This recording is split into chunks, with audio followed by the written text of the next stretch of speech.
Today's episode is brought to you by Forvis Mazars. SoundCartel.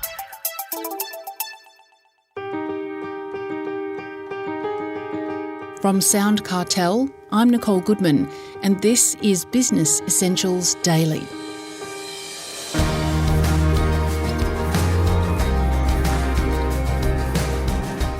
We're experiencing a digital revolution, and it's happening fast. And while it can seem overwhelming, advances like AI can lead to greater efficiencies. So what's in store for the coming years? CEO of the Council of Small Business Organisations Australia, Luke Achterstraat, says there are vast opportunities to be had, but also warns of worsening risks. He describes the changes we all may need to make in response to artificial intelligence and cybersecurity. But Luke starts by describing the opportunities to Jeff Waters. There's big opportunities ahead and also challenges for small business with the rise of artificial intelligence, with the rise of cyber as an issue. By cyber, I mean the risk of cybersecurity, but also that new dynamism that is occurring from digitisation. So there's quite a few opportunities here for small business. Let's just quickly touch on AI. Now, artificial intelligence, a lot of people talk about this as if it arrived yesterday. But the first time you ever were on a plane and you experienced the sensation of the pilot leaving the cockpit and turning on autopilot, let me blow your mind. That was an example of artificial intelligence. And predictive text on your telephone. Predictive text on your telephone. When you go onto the internet and somehow these pesky ads seem to know what you're thinking. They're not mind readers. That's a form of artificial intelligence that's based on an algorithm and your patterns of behaviour, I wonder why I keep getting lovely outdoor furniture advertised alongside my search bar, just as we've moved house and we're enjoying a bigger backyard. So these are concepts that have been part of the marketplace for some time now. What does it mean for small business? Well, what it can mean for small business is using software, using some of these technologies to save costs and to increase productivity. So, you and I have talked before about labour costs and the cost of hiring people, how expensive that can be, the complexity that comes with hiring someone. You've got to get your head around the relevant award, not just the salary you pay that person, you've got to pay them superannuation, you've got to pay workers' compensation, you've got to pay payroll tax, you've got to, all of these things. And hiring people is wonderful, but for a small business, that might be the riskiest thing they do. So we can use AI to try to supplement our operations. I'm not a big believer that AI is going to somehow vanquish every person in terms of their job opportunities. When the internet came along, everyone thought, it's going to make everyone redundant. It actually created jobs. Things like bookkeeping, you're now seeing bookkeeping platforms using AI to help businesses get a better grasp on perhaps predicting what their income might be for a certain period of time based on past behaviour. Supply chain efficiencies as well, and inventory management. So particularly for a lot of our businesses more in the, let's call them the goods and the perishable produce sector as opposed to, services. People who are carrying big amounts of perishable stock, artificial intelligence can help analyse and track some of those trends that they might be seeing in the supply chain. And even for the bookkeepers as well, I mentioned bookkeeping. Bookkeeping firms, small firms who provide services to small businesses, they're using AI to make themselves more efficient. So they're finding themselves more profitable and hopefully doing a better job of servicing their clients. So I do really think if you haven't had a look at artificial intelligence, you don't need to be an IT wizard or an IT guru. Small business people are naturally quite entrepreneurial and naturally looking for opportunities. And it's worth doing a little call out here. The federal government has actually announced 1 million scholarships that they're running out through the different TAFEs around Australia for a bit of a crash course in AI. So these are free scholarships. Small businesses are eligible. Jump online, your local TAFE, whether it's TAFE New South Wales or Victoria or Queensland or wherever. You should be able to find information. It's about a 2-hour crash course and it just brings you up to speed. Lots of businesses are fearful of AI, and it's interesting what you said about the bookkeeping firm becoming actually more profitable, because one would have thought that bookkeeping firms might be one of the types that would be negatively impacted by AI software. Jeff, it's a really excellent point, and the reason I use bookkeeping as an example is for exactly that reason. On face value, it seems like the sort of profession that is very prone to being made redundant by, software and more bolstered software.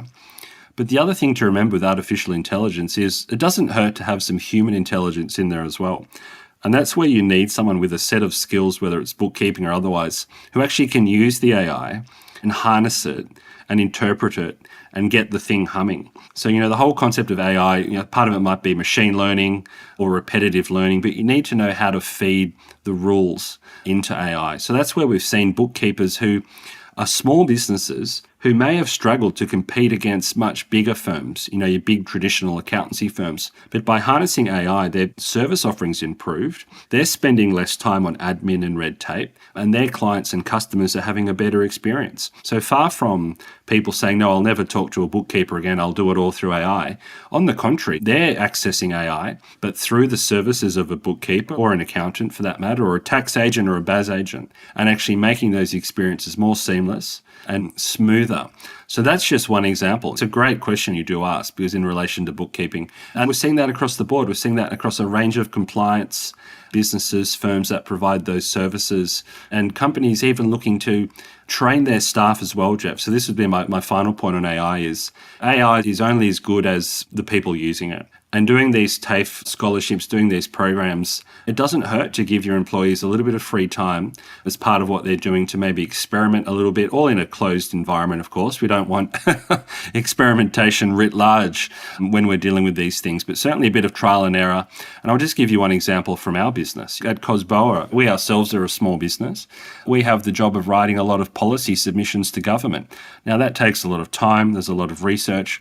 We've developed a bit of an internal inventory of resources. We have on file everything COSBOA's ever said. So we can use AI to filter through some of that information. If I get asked for my opinion on a particular topic, let's take tax reform, I can go into my Cody, which is the name of this particular AI application, and I can ask it, what has COSBOA said in the past in relation to tax reform? And I can ask that question in lots of different ways. And I'll get different versions of the answer, and it's all based on what I've said or what someone else in the team has said, or as importantly, what one of my predecessors has said. Now, that's not the complete answer. There's still work that needs to be done. I'm not made fully redundant by that, but it certainly gives me a pretty darn good head start, and it saves me a fair bit of time of going through hundreds and hundreds of files and folders, trying to, Control F, search for tax reform. So that's just one sort of bit of a throwaway example that may or may not relate to a lot of people listening, but it just gives you an example of how you're almost shortcutting or hacking your own system, and that then allows me more time to think strategically, engage with members, and use that information. Of course, fact check that information, but it's usually a pretty good place to start. All right, so you've sold a lot of listeners on AI, and you've mentioned the free TAFE courses that they can do. Are there any other resources for people who are really interested in perhaps learning how to use this system? Yeah, Jeff, a lot of the providers, lots of different software companies who actually provide these tools, I'm aware that they're all looking to promote those as well. So I would just encourage people to have a bit of a think, where they could access that. If you're a Microsoft user, there's Microsoft Copilot. I'm aware of resources there that are available online through that software. You mentioned predictive text, which is a really good example. And even, with WhatsApp now, I think when you jump onto WhatsApp, it will give you that option of using predictive text as well. The other classic one I've seen recently is LinkedIn. A lot of people are on LinkedIn, whether they're small businesses or not. And, it will give that option to utilize AI in some of your content. So if you're someone who, wants to be more out there on social media, maybe that's Instagram, maybe it's Facebook to attract customers, or maybe the more traditional LinkedIn as the sort of professional networking website. They've started integrating these tools into their softwares. So you can have a little bit of a play around that. That's arguably a free resource, and it's one that people are familiar with. So don't forget, a lot of that sort of advice and that help might be right under your nose. It might be there in the software you're using, whether it's things like Slack, things like Microsoft Teams. All of these different platforms are starting to embed those capabilities. So it's worth keeping an eye on that too. Well, we've done other episodes pretty extensively on the situation that small businesses find themselves with cybersecurity at the moment, but can you project forward? Is the dire situation we find ourselves in going to get any better? Well, Jeff, if it's going to get any better, it's only going to get better because we start putting up cyber shields. So I don't think the threat of cyber attacks is going away anytime soon. But if we can really start boosting that cyber resilience and that cyber awareness, I think we can manage that risk. So let's break down those two components. The first is cyber awareness. So COSBOA is actually running a program, and I'd really love to plug this to your listeners. It's called Cyber Wardens. At cyberwardens.com.au. This is a partnership with government. The federal government's actually provided resourcing to COSBOA to roll out the Cyber Wardens program. It's designed specifically for small businesses, and here's the best part. It's a free online course, and it takes you about 45 minutes to complete. So I'm not talking about a PhD. In fact, I'm not even talking about a bachelor's or a Cert 4. I'm talking about the best 45 minutes you can spend to bring yourself, and more importantly, or as importantly, your team, up to scratch on a few basic principles, things like password management, things like patch management, things like using the cloud, and even things like appropriately securing your devices. Now, none of that sounds like rocket science. And if there are people out there, they might be saying, look, I'm already familiar with that, Luke. I already know a lot of that. Why are you reminding me to do that? Well, this is precisely why, because people do the course. Often some of the content is new. Often they have an intuitive sense of the content, but they say, do you know what? That was a really good reminder. That was a really good refresher. And let's not forget, Jeff, for a lot of small business employees, if you're a small grocery store, you might be employing teenage kids from the local high school who work after school, who are casuals. That's the level of people we really need to get in front of and get them really cyber aware. These are the so-called digital natives, this next generation who are constantly on their phones or constantly on devices. But we need to make sure we're getting in early and giving them the right tips and tricks to actually understand cyber awareness and how as a team you can promote that. Now, a small business will tell you they're really good, they're really secure, but they're talking about their physical assets. A small business owner will say, I lock up at night, I lock up the cash, the safe secure, and off we go. But what about their device? What about their digital footprint? Are they doing the same thing? And Cyber Wardens is about bringing up to speed that digital safety in a same sort of era as physical safety. And let me just touch on the second one. So that's cyber awareness, that's information, that's campaigns, that's education. But what about cyber resilience and cyber response? Every small business needs to have a think about, what is your response strategy? Who are you going to call? If you do get hacked, if you do get locked out of your system, if you are victim of ransomware, what if there's an attack and someone's saying, look, you need to give me $1 million or I'm not going to give you back your information? These are some really big moral questions that people need to get their head around. So we want to work with small businesses to get them to think about this. There's resources out there, and the government has actually announced the cyber resilience, effectively a hotline.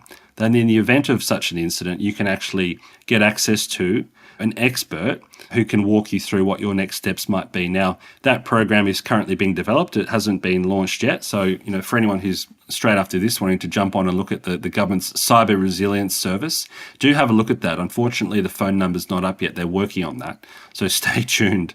But for now, have a proper think about how you might benefit from that. So, Jeff, I think if we get the awareness piece right, that's going to really hopefully prevent a lot of these attacks or reduce this risk from happening in the first place. And in the event there are issues, think about those programs and also maybe consider cyber insurance as well, Jeff. Now, I appreciate for a lot of small businesses, taking out cyber insurance might seem expensive and in fact prohibitively so. And I totally understand that, but by doing Cyber Wardens, you can hopefully demonstrate to insurance providers, perhaps through a broker, that you've taken some measures to really reduce that risk, and that might help you access, better premiums and better options. So there is support out there. Don't leave it until it's too late. Just as you've taken so many steps over a period of years to secure your shop front, your premises, if that's applicable to you, alarm systems and security systems and so forth, make sure that that mindset is with you all the time, with your laptops, with your devices, because they can be fatal, these attacks, and they're not going away anytime soon. But at the same time, if we can all work together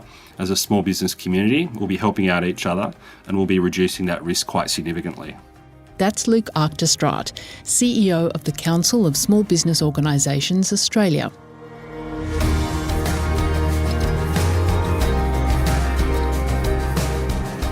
This episode of Business Essentials Daily is produced by the team at SoundCartel. Thanks for listening.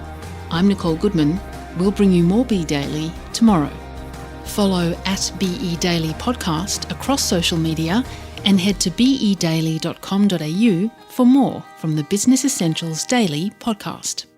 SoundCartel. This episode was brought to you by Forvis Mazars. To find out more, visit forvismazars.com/au. That's forvismazars.com/au.